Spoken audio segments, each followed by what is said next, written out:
नमस्कार भक्तों, सुनिए श्री महाशिवरात्रि व्रत कथा कृष्णा टिप से। ओम नमः शिवाय। महाशिवरात्रि व्रत की पौराणिक कथा। शिव पुराण के अनुसार एक गांव में एक शिकारी रहता था।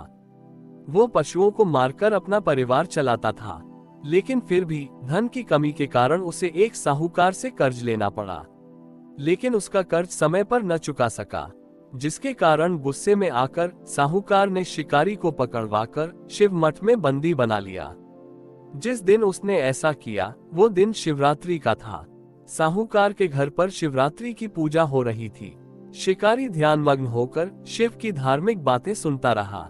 चतुर्दशी तिथि पर उसने शिवरात्रि की कथा भी सुनी। शाम होते ही साहूकार ने शिकारी को बुलाया और ऋण चुकाने के बारे में बात की। शिकारी ने अगले दिन पूरा ऋण लौटाने का वचन देकर खुद को उसके बंधन से छुड़ा लिया। रोज की तरह शिकारी जंगल में शिकार के लिए निकला, लेकिन साहूकार का बंदी बने रहने के कारण वो कुछ खा पी नहीं पाया था। ऐसे में वो बहुत व्याकुल था। शिकार करने के लिए वो एक तालाब के किनारे खड़े बेलपत्र के पेड़ पर अपने लिए पड़ाव बनाने लगा। उस पेड़ के नीचे शिवलिंग था जो बेलपत्रों से ढका हुआ था।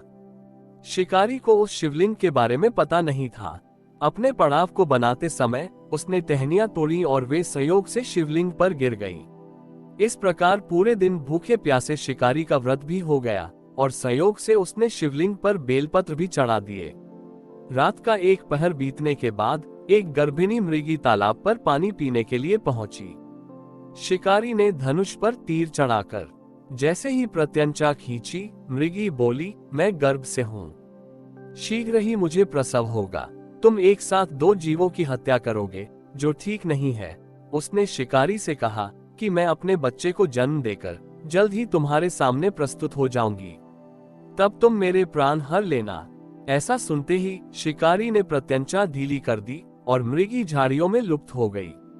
प्रत्यंचा चढ़ाने तथा ढीली करने के वक्त संयोग से कुछ और बेलपत्र अनायास ही टूटकर शिवलिंग पर गिर गए। इस प्रकार उससे अनजाने में ही प्रथम प्रहर का पूजन भी संपन्न हो गया। कुछ ही देर बाद एक दूसरी मृगी वहां से निकली। शिकारी की खुशी का ठिकाना न रहा। शिकार को देखते ही उसने धनुष पर बाण फिर से चढ़ाया।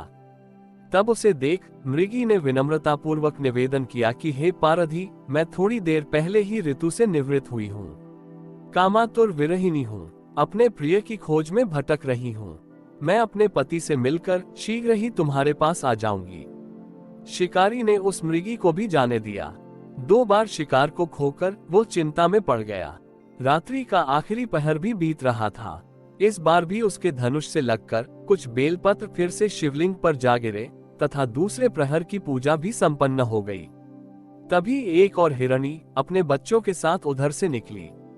शिकारी ने फिर से धनुष पर तीर चढ़ाया और जैसे ही वो तीर छोड़ने ही वाला था कि हिरणी बोली, हे शिकारी, मैं इन बच्चों को इनके पिता के हवाले करके लौट आऊंगी।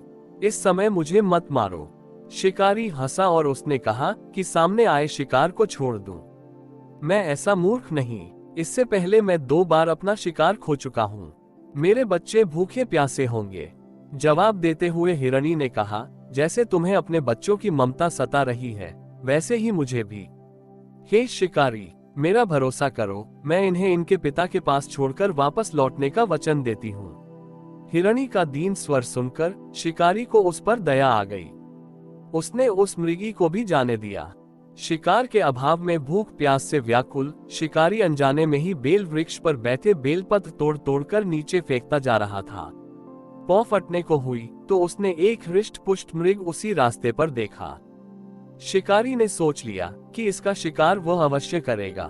शिकारी की तनी प्रत्यंचा देखकर मृग बोला, हे शिकारी, यदि तुमने मुझसे पूर्व आने वाली 3 मृगियों तथा उसके बच्चों को मार डाला है तो मुझे भी मारने में देरी न करो, ताकि मुझे उनके वियोग में एक क्षण भी दुख न सहना पड़े, क्योंकि मैं उन हिरनियों का पति हूँ।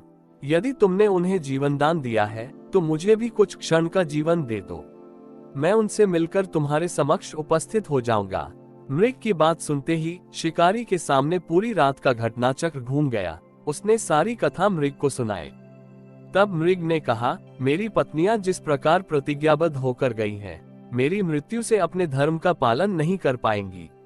अतः जैसे तुमने उन्हें विश्वास पात्र मानकर छोड़ा है, वैसे ही मुझे भी जाने दो। मैं उन सबके साथ तुम्हारे सामने उपस्थित हो जाऊंगा।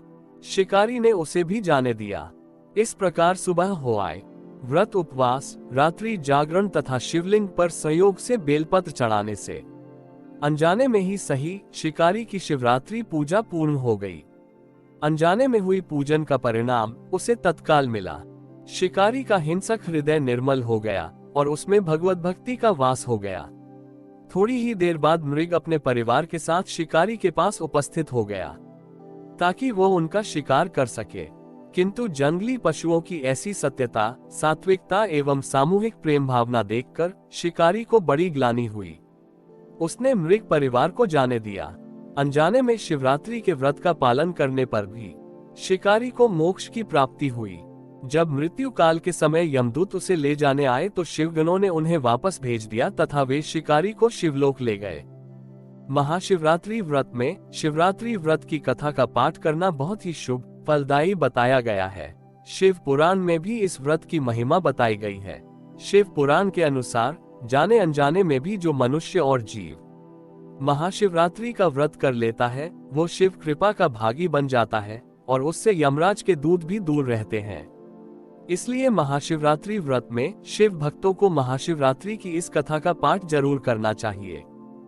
हरि ओम तत्सत। इति श्री महाशिवरात्रि व्रत कथा संपूर्ण।